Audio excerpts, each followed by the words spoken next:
Shalom, Royal Family. The class you are about to hear is taught by the Honorable Yudhe Beit Nun Sophie Yudhe many years ago. Remember to like, share, and subscribe to our channel.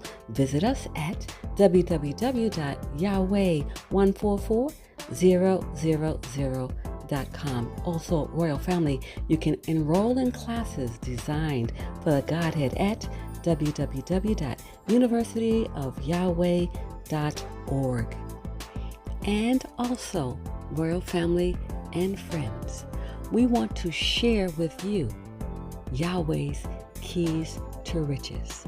And on that YouTube channel, you can listen to Yahweh's daily word and keep up with the correct solar time each and every day. We'd like to see you there as well.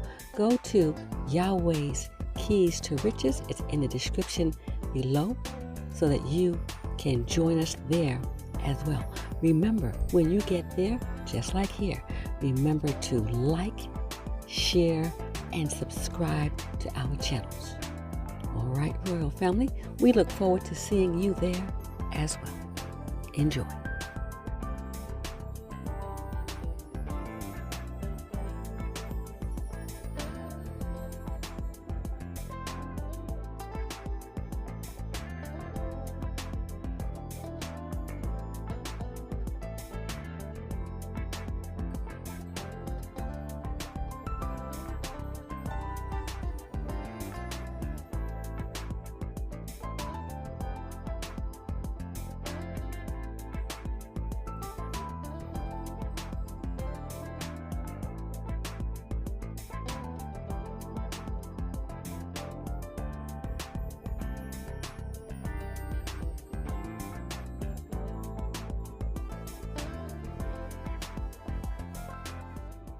Yahweh Ben Yahweh, there's been an article circulating from the Miami Herald that states that Robert Rozier, the star witness in the Yahweh case, have admitted to lying. Can you give us an update on that, sir? Yes, I can. And on this past Wednesday, he admitted. Can you hear me? Okay, he admitted to a federal jury that he lied and that incident never happened. He said the government believed that he had valuable information. So what this did was prove to the government, America, the court, and everybody that I and my co-defendants are here on trumped-up charges at the behest of those who are trying to stay out of jail. In each instance where the sons testified against their mother, Sister Judith, they were convicted drug dealers, convicted drug users. And the government paid them tens of thousands of dollars to come in and lie on us and her own sons. That's despicable and disgusting for the United States government to do. And in the other instances, the same thing. It's all liars, people who are jealous and envious, who are seeking revenge against those who wouldn't follow them in their wickedness while they were here, and murderers and criminals who are our accusers. And these are the bedfellows of the prosecution for the United States government in this case. So, yes, Robert Rozier admitted that he killed 7 people while here among us, but the government tried to keep us from getting the information that this man killed several people before coming in our midst or among us, confirming that he is a serial killer. Of course, at that moment, when he confessed to lying, the case should have been thrown out. Because in reality, when we turn to Acts chapter 23 and look at verse 13, I want you to get the shock of your life. That's all of you pencils and paper. You write down the book of Acts, chapter 23, verse 13, and let's look at verse 12 and 13. And when it was day, certain of the Jews banded together and bound themselves under a curse, saying they would neither eat nor drink till they had killed Paul. And they were more than 40 which had made this conspiracy. And they came to the chief priests and elders, like the government, and said, we have bound ourselves under a great curse, and we will eat nothing until we have slain Paul. So here is an instance in the Bible, in the New Testament, of where men actually conspired in a conspiracy to destroy a man of God, a servant of Yahweh. And we also have one in Numbers chapter 16, verses 2 and 3 in the Old Testament. That's where 250 men banded together in a conspiracy to destroy Moses.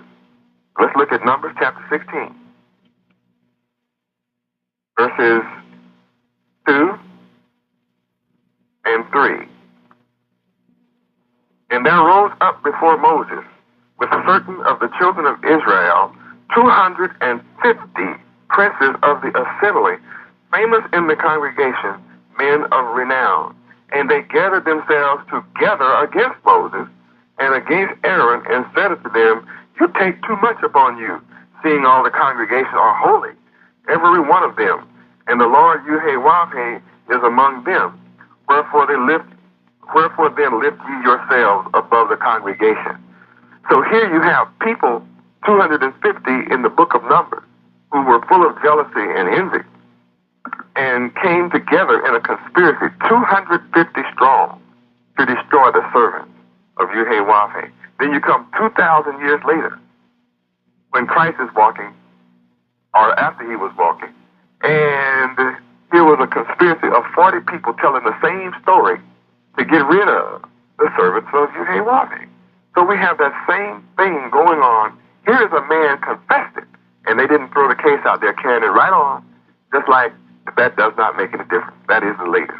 Now, Yahweh Ben Yahweh, our next question is from a member in our listening audience, and she states that since Satan, the son of Lucifer, deceived the whole world, does that indicate that there is a group of people here on earth ruling as Satan? Yes, it does. First, let's turn to Revelation 12:9 and read where she's coming from, and then we'll go to more. Revelation chapter 12, verse 9. And the great dragon was cast out, that old serpent called the devil and Satan, which deceiveth the whole world. He was cast out into the earth, and his angels were cast out with him. Now, let us go all the way back to Genesis chapter 4. And we're going to take a look starting at verse 11 and go through verse 15. And now art thou cursed from the earth, which has opened her mouth to receive thy brother's blood from thy hand. Okay. When thou tillest the ground, it shall not henceforth yield unto thee her strength. A fugitive and a vagabond shalt thou be in the earth. Cain said unto the Lord Yahweh, My punishment is greater than I can bear. Behold, thou hast driven me out this day from the face of the earth, and from thy face shall I be hid, and I shall be a fugitive and a vagabond in the earth. And it shall come to pass that every one that findeth me shall slay me. And the Lord said unto him, Therefore, whosoever slayeth Cain, vengeance shall be taken on him sevenfold. And the Lord Yahweh set a mark upon Cain, lest in this finding him should kill him. Now, we go all the way over to the New Testament, and we'll read about the children of that wicked one. We see that, let's go to John chapter 3, verse 10. Now, we know that Cain is the seed of that wicked one that was sown between Lucifer and Eve in chapter 3. In chapter 3 of Genesis, you have the first trial. That trial was conducted by Yahweh for the transgressions of Adam and Eve and the serpent. And then at that moment, in chapter 3, verse 15, Yahweh said that he would put enmity, hatred, between the seed of the woman and the seed of the serpent. So the serpent had his seed through her, who was Cain, and Adam had his seed through her, who was Abel. So Cain killed Abel as a wicked seed. The woman was called Eve, the mother of all living, but those two men had two different fathers. The father of one was Adam, and the father of Cain was Lucifer. I'll say that again so you get that very clear in your mind. Now, in John chapter 3, verse 12, it says clearly, Not as Cain, who was of that wicked one, and slew his brother. And why did he slay him?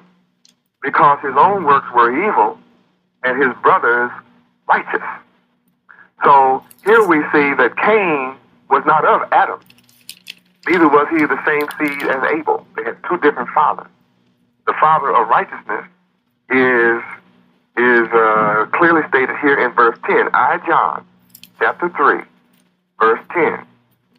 In this, the children of God, Yud-He-Wav-He, are manifest, and the children of the devil. Whosoever doeth not righteousness is not of God, Yud-He-Wav-He, neither he that loveth not his brother. Okay? So here you have two different fathers clearly proven here in I John chapter 3, verses 10 and 12. Clearly. Now, the descendants then are still being discussed here in I John 4,000 years later. The descendants are being discussed. Therefore, Cain had descendants. When we go back to the ungodly seed of Cain is also in chapter 4 of Genesis. It starts listing them. So Cain had children, and all of his children are of his mindset. It says here, after the mark in verse 16, Genesis chapter 4, verse 16, and Cain went out from the presence of the Lord Yahweh and dwelt in the land of Nod on the east of Eden. And Cain knew his wife, and she conceived and bare Enoch, and they began to build, and they built cities, and right there they built cities, and called the name of the city after the name of his son Enoch. So that was the name of the city, the first city of Cain. They've been building cities ever since. When you build a city, it's filled with population, and his population was of his descendants. Now, let's go to John chapter 8, verse 44, and we'll see that the Son, or at least Christ, was talking to the descendants of Cain. Let's go back and look at this. John 8, 44. In verse 43, he said, why do you not understand my speech? Why do you not understand what I'm teaching? Even because you cannot hear my word. Ye are of your father, the devil, and the lust of your fathers ye will do. He was a murderer from the beginning, and abode not in the truth, because there is no truth in him. When he speaketh a lie, he speaketh of his own, for he is a liar, and the father of it. And in verse 47, it says, Christ is talking, he that is of God, heareth God's word. You cannot hear them because you are not of God, Yahweh. So you have only two families on the planet Earth. There are only two families in the conclusion of this answer. And that is, you're either of God or you're of the devil. That was in John 3:10. There's only two families, two kinds of people on this earth, regardless of your race, your creed, your color, your religion, your politics, your economic status, your social status, your spiritual beliefs, or your education or fraternity or sorority that you belong to. It doesn't make any difference. There's only two kinds of people on this planet, and those that are of the devil and those that are of the Creator, Yahweh, good or bad, those who love the light, those who love darkness. And I am come that all of you, regardless of your race, creed, color, religion, or whatever you use as an excuse to fight each other, I'm here to reconcile all of the children of good into one family. Revelation chapter 7, verse 9. Turn to Revelation chapter 7, verse 9, and I will read for you. And after this I beheld, and lo, a great multitude, which no man could number, of all nations, and kindreds, and people, and tongues, stood before the throne, and before the Lamb, Yud-He-Wav-He, Beth Nun Sophit, Yud-He-Wav-He, Yahweh ben Yahweh, clothed with white robes and palms in their hands. Now all the nations are going to end up back wearing white robes. There's no way to get around it. Long years ago, everybody on the earth was wearing long clothing. Now they're wearing bikinis, all out in the public, and mini skirts to show everything they have. But of all who are the good, regardless of your race, you're going to be wearing white robes or you will be destroyed with those who don't. That's my answer to you. Yahweh Ben Yahweh, this question is from a lady by the name of Edna in Cary, North Carolina. And she states that she has heard her friends mention that the Federal Reserve System is a privately owned system, and she would like for you to expound on that, and she says she'll be listening in. All right. The Federal Reserve System is indeed a privately owned system. It is masquerading under the title Federal Reserve System.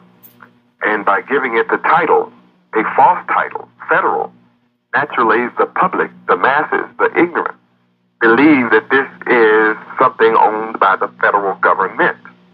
And there's absolutely no correlation whatsoever. And the fact that it is privately owned, then and hiding under the title federal, it means the people that own it have something to hide. And what they have to hide is that they control the destiny of the people in this country. And they not only control the destiny of the people, they control the government itself. Because the government exists two ways. One, out of the pockets of the people as a parasite. The government is an absolute parasite, living out of the pockets of the people called taxes. Now, taxation of the citizens is unconstitutional. It is absolutely forbidden by the Constitution.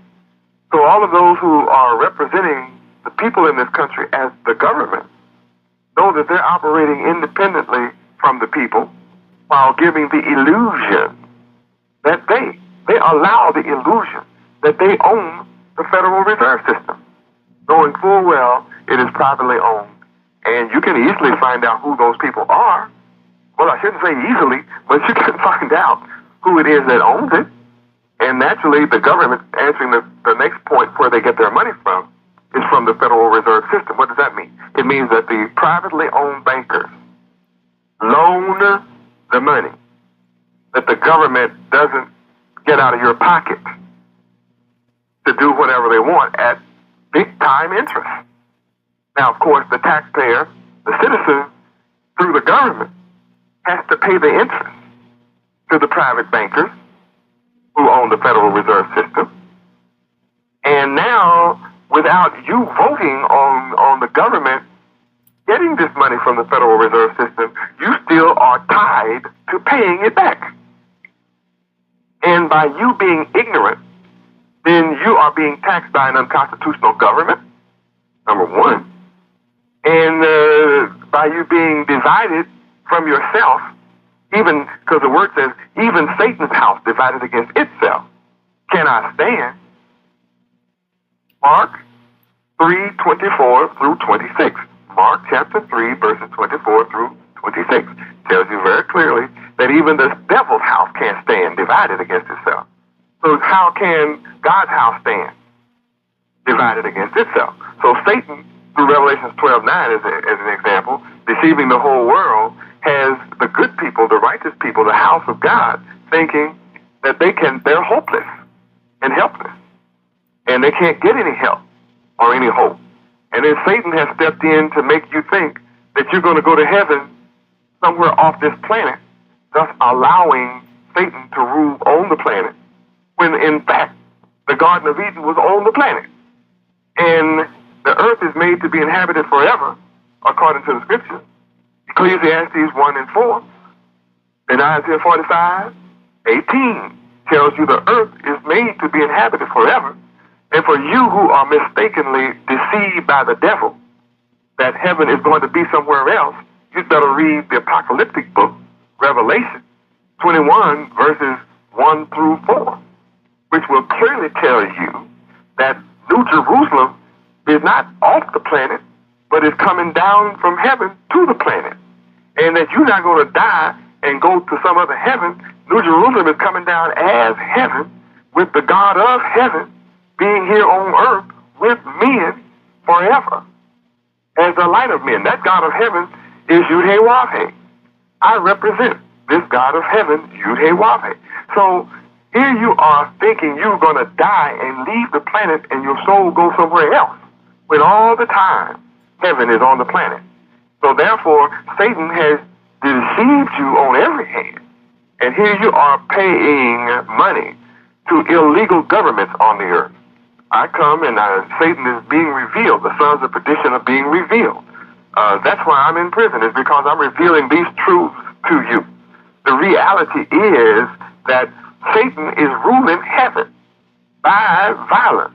He took it by force. Matthew chapter 11, verse 12. Let me read that to you. You who think heaven is somewhere else. Let me show you. He's been here all the time. Where have you been going to church? Or what has your preacher been doing? Here it is. And from the days of John the Baptist, this is Matthew chapter 11, verse 12, until now, the kingdom of heaven suffereth violence, and the violent take it by force. So you have the violent one, the wicked one, Satan, Lucifer's children, Cain's children, who are ruling the earth. They're all devils, and they're all colors. They're black, brown, red, yellow, and white devils. Don't let anybody tell you that just white people are devils. They're lying. Oh, no. Oh, no. The slickest devil is black as a coal. He's in every group. Black, brown, red, yellow, and white. All of those colors are full of devils. And those are the wicked ones. And the governments that they have set up and been allowed to set up these last 6,000 years are called government de facto. There's only one legitimate government on the planet, and that is government de jure, the theocratic government, the government that I am come and setting up as the microcosmic nation of Yud-He-Wav-He. Let me tell you through your question, the shock. Now is the judgment of this world. I'm coming to you from John chapter 12, verse 31. Now is the judgment of this world. The prince of this world shall be cast down. The wicked seed of Cain was warned to judge not, lest you be judged. Matthew chapter 7, verses 1 through 5. Judge not, lest you be judged. Cain, seed of Cain, and that the same judgment you seek for Yud-He-Wav-He, Beth Nun Sophit Yud-He-Wav-He, me, Yahweh ben Yahweh. This same judgment is going to be given to you. The wicked seed of Cain is seeking a death sentence of 60 years for me. When you add that to my incarnate 56 years, that's a total of 116 years old before I could be released. That's a death sentence that they are seeking for me in this trial. Now, since all power and authority is given unto Yud-He-Wav-He, Beth Nun Sophit Yud-He-Wav-He, that's me, Yahweh ben Yahweh. Since all power and authority is given unto me by my Father, Yud-He-Wav-He, then he is now removing, I am now removing the mark of divine protection, which is Wav, which is also the number 6. Wav is the Hebrew word for the 6th Hebrew alphabet. I'm removing this divine protection in my name, which is the 3rd word of my divine holy name, Yud-He-Wav-He, and that 3rd is why I gave him 3 sixes in Revelation chapter 13. That's why I gave him 3 sixes in verse 18, is because it's the 3rd word of my name. Wav is also the 6th Hebrew alphabet, wherein I told you, let's go to Revelation 13, 18, and let me finish giving you the various shocks of your life. It says here is wisdom, which the people of the earth don't have. Let him that hath understanding count the number of the beast, for it is the number of a man. The beast is a man, describing Cain and his descendants. And his number is 666. That means 666. Now, this 3 score is 3 times 20 gives you 60. So it's 666. So here you have Cain with a mark put upon him in Genesis chapter 4, verse 15. Let's read Genesis chapter 4, verse 15. If you can't turn as fast as I do, then just write this down with your pencil and paper and feel safe to study this at home for yourself. And the Lord Yahweh said unto Cain, Therefore whosoever slayeth Cain, vengeance shall be taken on him sevenfold. And the Lord Yahweh set a mark upon Cain, lest any finding him should kill him. So this mark was my divine name. The third word of my name, Wav, was put upon Cain, because Wav is the sixth letter of the Hebrew alphabet, the sixth word. So this sixth word was put on his forehead, and therefore his number became 6. Now this wisdom was taken and hidden and was sealed up from the time of Daniel. And it tells you in Daniel chapter 12, verse 9, that all of this was sealed up and hidden from you. So I'm the only one who can come and loose the seals. Revelation chapter 5, verse 5 tells you that that's the reality, that I'm the only one who can do it. Yahweh Ben Yahweh, our next question is from a student over at Durham Tech, and he's majoring in real estate. His name is Mark. And Mark says that the loss of land among blacks has been devastating, but in the recent past, whites have left the farmland in a record number. And he wants to know if there is an undercurrent causing this exodus from the farmland.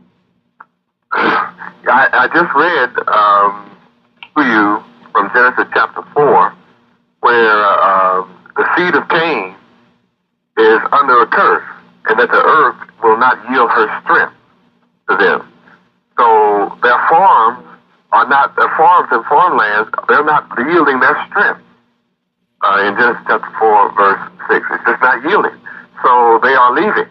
Now, to yield is not only there's a diminishing in the quality of the life energy force being produced within the seed and the crop, but also the prosperity of the land itself is lost, because they're not meditating in the law day and night, such as in Joshua chapter 1, verse 8. In order for the land to be prosperous for you and for you to be successful, then you must meditate in the law of Yahweh day and night, Joshua 1:8. So that's one of the reasons that they are fleeing from the land. Also, the scriptures teach us that the wicked accumulate great wealth, and it is heaped up and saved for the just. So all of the wealth, where is that? Proverbs chapter 13, around verse 21, 22. Unless you know that. So these are some of the reasons.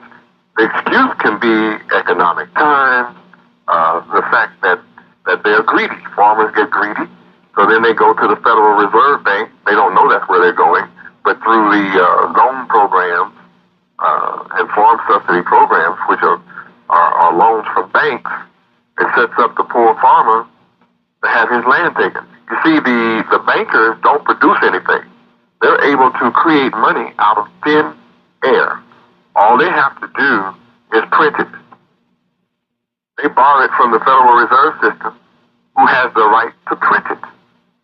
So they print off any infinite number of bills. And then the farmer comes in with collateral. And he goes in with the only real property, which is his land. And that's the collateral. So he places his collateral and signs it over to the banker for some worthless paper, which he goes further to buy some equipment from the son of the Federal Reserve Bank system, or the bankers, who have also produced the equipment with non-existent money created out of thin air. Now the farmer is in debt to pay for something that is dependent upon the God of heaven to make prosperous for him.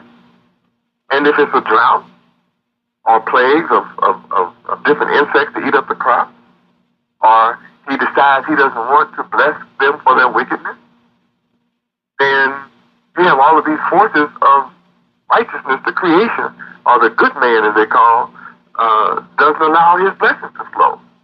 So now the farmer has 3 or 4 years straight of crops that just don't quite flourish. Now the bank, who didn't have any assets, now have title to these poor farmers' assets. And then they just simply foreclose. Now they have real property in exchange for non-existent thin air. And those are among the many problems that the farmer is facing and fleeing from to the city where it's already 15 million unemployed people living under bridges in this country. And that's increasing on a daily basis. So the whole country is under a curse, and you're under a curse now because you're holding me, the son of Yahweh, the Ark of the Covenant. I am the Ark of the Covenant, the one that was agreed to come. And by persecuting me and holding me in prison, the country is under a curse, under divine plagues, and every aspect of this country shall be destroyed unless I am returned immediately to the citizens of the nation of Yahweh. We have a question from a lady in Raleigh, North Carolina. Go ahead, ma'am. Yes, Yahweh, sir. Over the past few years, the government seems to be persecuting black males. And I'm wondering why black leaders, especially political leaders, are not speaking out on their behalf. Well, the question of destroying the black male is not new to us as the children of Israel. The so-called black man of North America is being destroyed. The male is an endangered species because of a historical problem that we have had from the day of Moses. It really began in the garden with Adam and Eve, turning away from the tree of life to the tree of good and evil. And when we turned from this, we suffered death. We were kicked out of the garden. And right away, Cain killed the righteous, Baal. That was us. Abel is not just A-B-E-L, but it is also all of the able men. Those are A-B-L-E. And the able men are the genius and the Godhead of this earth who has always ruled heaven. And by him hitting Cain hitting Abel in the head, then we have been knocked down and put to sleep and killed, and our blood has been shed for 6,000 years. Now, in the day of Moses, it tells you in Exodus chapter 2 that why we were killed. It was because Pharaoh feared us becoming, I'm going to read it to you. It's chapter 1, verse 7. Exodus chapter 1, verse 7. And the children of Israel were fruitful and increased abundantly and multiplied and waxed exceedingly mighty, and the land was filled with them. And then in verse 9, Pharaoh and said unto his people, Behold, the people of the children of Israel are more and mightier than we. Come, let us deal wisely with them, lest they multiply more. And it comes to pass that when they're falling out in a war, they join also unto our enemies and fight against us. And so get them up out of the land. Then they persecuted them, afflict them, and the more they did, the more we grew. So then they put us in more and more bondage. And finally, he commanded this. He said to the midwives, the king in verse 15, chapter 1, verse 15 of Exodus, and the king of Egypt spake to the Hebrew midwives, of which the name of the one was Shiphrah, and the name of the other Puah. And he said, when you do the office of midwife to the Hebrew women, and see them up on the stools, if it be a son, then ye shall kill him. But if it be a daughter, then she shall live. Now the difference between the Hebrew Israelite midwives in the day of Pharaoh and the wives of us today is in verse 17. But the midwives feared God, Yahweh, and did not as the king of Egypt commanded him, but saved the men children alive. Now our women today are still the midwives, though you may not be practicing as a doctor, but these are your children. And the king of Egypt has told you, use a condom. The king of America has told you, use birth control, use tubal ligation, use hysterectomy, use UDs, use diaphragm, use abortion, use germicides, spermicides, and abortion is just another term for murder of an unborn child. And the majority of our women in America are obeying Pharaoh America and killing off our children. So we are no longer becoming mighty there. It's not the leadership that is responsible. It's the fact that we turned away from our God, Yahweh. We're breaking his laws. We don't fear Yahweh. Why we don't fear Yahweh? Because we have not known him. He has girded us, but we have not known him. We have not known that he is our God, he is our Father. He can deliver us. We have ignored his law, which is be fruitful and multiply. You're supposed to be having as many children as you can have, as fast as you can have them, and he will provide for you. Because he says this in his holy word. I have never seen the righteous forsaken, nor their children beg bread. Psalms 37:25. So if you're righteous, you can have all the children you want. My mother had 15. I'm the oldest of 15 children. I'm the holy one, born first. And out of that 15, you would have thought if there was anybody who would have suffered, it should have been us. But her family is blessed.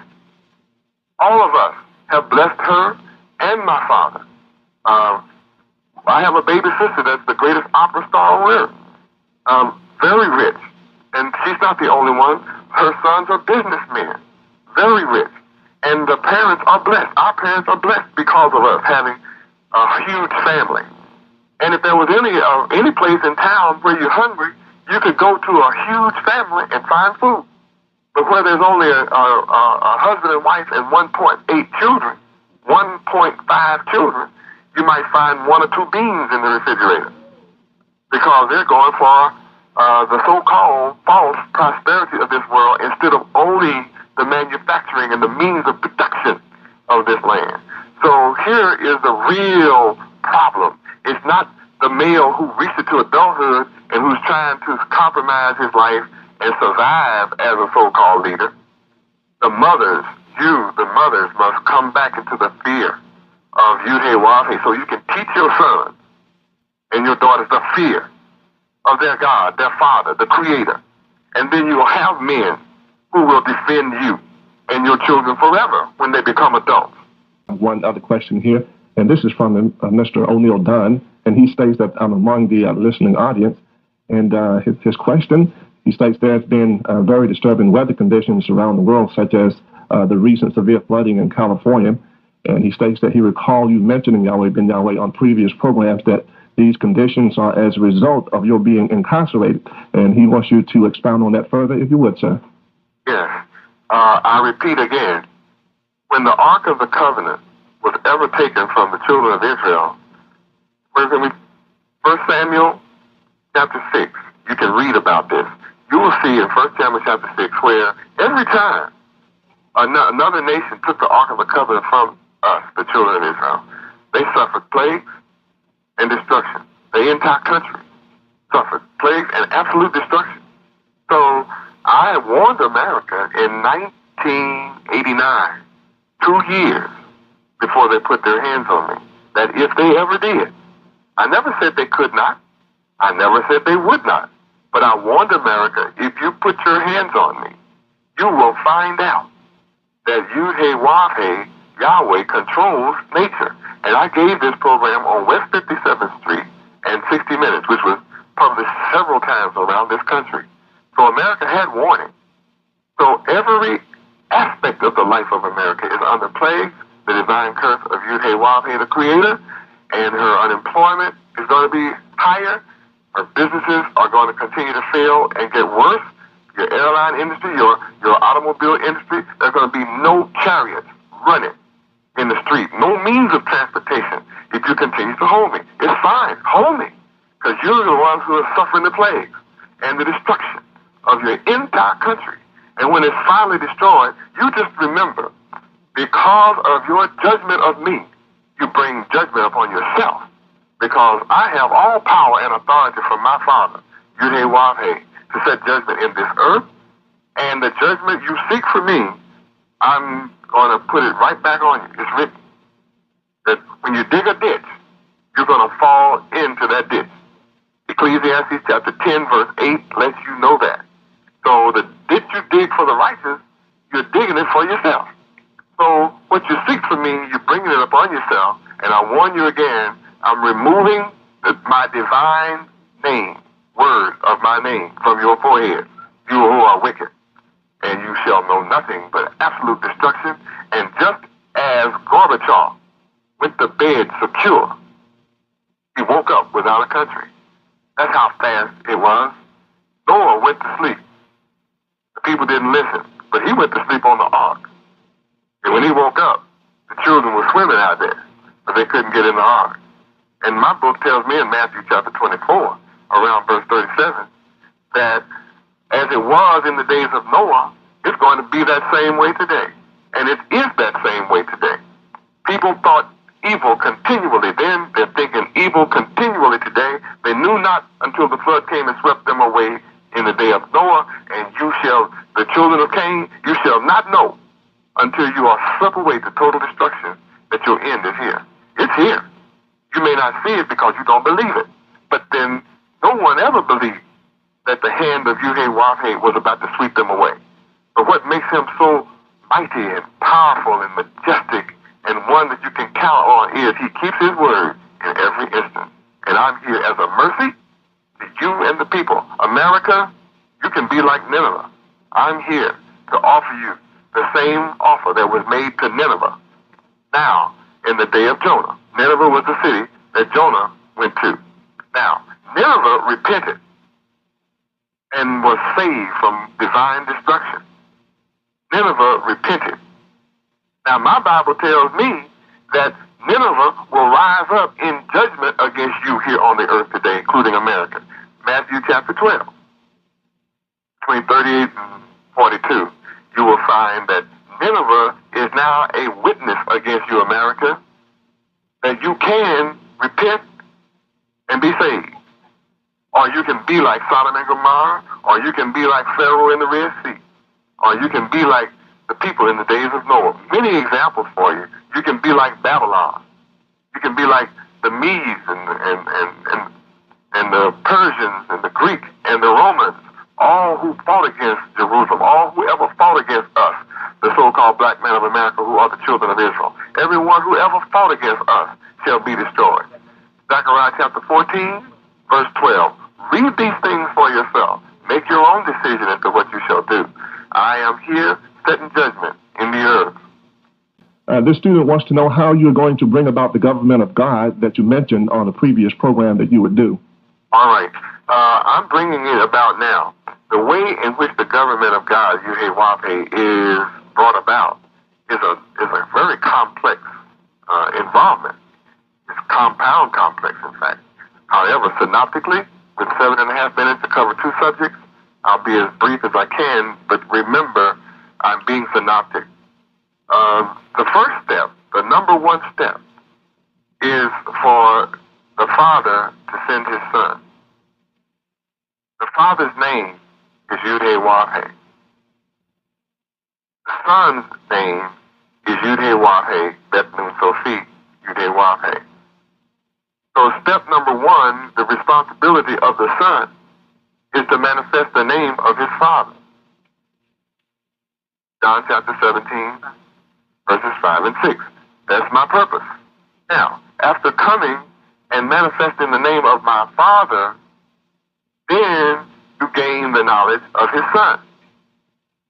Matthew 11:27. Now, after I come and start manifesting his name, then you learn how first you learn who you are in relationship to the Son of Yahweh, and you learn who you are in relationship to his Father, or to the Father, your Father, Yahweh. Now, by coming in the name of my Father, I come with his character, I come with his attributes, all of them. I come with his power, I come with his protection and under his protection as his possession. Psalms 118:26. Now, as I demonstrate this reality, then through the miracles that I work at this point of first resurrecting those who are dead to the knowledge of him, Acts 2:22. These miracles of resurrecting the black man of America from his spiritual death, his spiritual blind, deaf, dumb, ignorant, dead condition, into the knowledge of his God and his history and culture, language, name, and land. This is a miracle. These are all miracles that are greater than any performed 1900 years ago, because I have resurrected tens of thousands of the dead. I've healed tens of thousands of blind eyes. I've healed tens of thousands of deaf ears. I've healed tens of thousands of dumb tongues. And I've healed, caused tens of thousands who were lame from their mother's womb to walk and leap as the roll. Now, then, though I made the earth and come and stand in the earth, yet the world does not know me, though I made the world. John 1:10. And though I come to my own, and my own receive me not. John 1:11. I still come. Now, only those that love darkness will flee from me. That's John chapter 3, verse 18. Now, they love darkness rather than the light. But of those of you who are good, the good ones, who are interested in the government de jure, the theocratic government of Yahweh, the government of Yahweh, the government of good, you who are interested, then all you have to do is believe on my name and receive my name, and then you will have eternal life. Now, that's John 3:36. Now, what makes my name so important? It's because my name is not separate from my Father. John 5:43. I come in my Father's name. So when you receive my name, Yahweh ben Yahweh in English, remember that's only the English transliteration. And if you want to find out about my Father's name, you look up YAHWEH in your encyclopedia. And if you're a student in college, or you're an intellectual, or you're intellectually honest, you must do this, because I could never respect you claiming you want to follow me and you don't look this up and search it out for yourself. You must be able to prove that I am the son of Yahweh. And if you think I am not, you cannot be excused for saying you don't believe it. You have to be able to prove that I am not the son of Yahweh. In either case, you must offer a proof. And I'll be satisfied if you start out to prove that I'm not. I know the conclusion you will come to, but you first must come into the knowledge of Yahweh, transliterated YHWEH. Now, this is the foundation of the nation of Yahweh. This is the foundation of government de jure, or the government of Yahweh, or the kingdom of Yahweh. This is the foundation. And I hold all the keys to all the seals of the entire book from Genesis to Revelation. That which man cannot think of or conceive in his heart or his mind, that's totally unknown to him, I know, because I come with 360 degrees. And the most learned men on this earth have only been allowed 32, with an honorary 33. That's why he could only deceive 33% of the angels of heaven to go with him. That was the symbol of as much as he would ever be able to get. Okay, and those 33, those 3 plus 3 is 6, right back again to the mark of Cain. That's as much as I can handle at this moment, trying to split the time for answering 2 questions. I believe the second part was to deal with Robert Rozier. Yes, sir. Once again, we see, and perhaps you who are of the Godhead, the wise of this planet, those who've been studying in secret for 33 years, who are sitting on the 33rd Council, and others who are enlightened, are correctly initiated, can understand who I am. And as of today, I have loosed you and set you free. When the Son sets you free, you are free indeed. John 8:36. So now I have set you free by removing from Cain and his descendants the mark that I placed on his forehead. Wav. It's gone. Now you who are sitting, who climbed Jacob's ladder to the 14th rung, understand Wav. If you don't, you better study in a hurry, because you got to get busy. I'm calling you all out, and you can't resist, or you are not a true son of mine. You're my son. You understand, my son? My son. This character, Robert Rozier, I never allowed him into my counsel. See, I am the supreme grandmaster of the celestial lives, architect of the universe, the blessed and only potentate. That's who I am. And I am now calling all of my sons to the square of righteousness. And in order to stand on the square of righteousness, you have to be able to stand 90. Upright at 90 degrees. So you have a lot of study to do. You're going to come to me to get it, because I'm the great light. And that's it. This fellow, Rozier, I never allowed him to become a part of me. So he tried to become a book mason. He tried to become a Cowan and an eavesdropper and to set up his own. And since I would not receive him because of his wickedness, I knew him and his character, then I would not allow this satanic mindset to be a part of my life. So he has joined with others to try and destroy. It will never work. It will never happen. But I'm sitting in prison. Why? Because it is written that I must be tried and proven. And I am tried and not found wanting.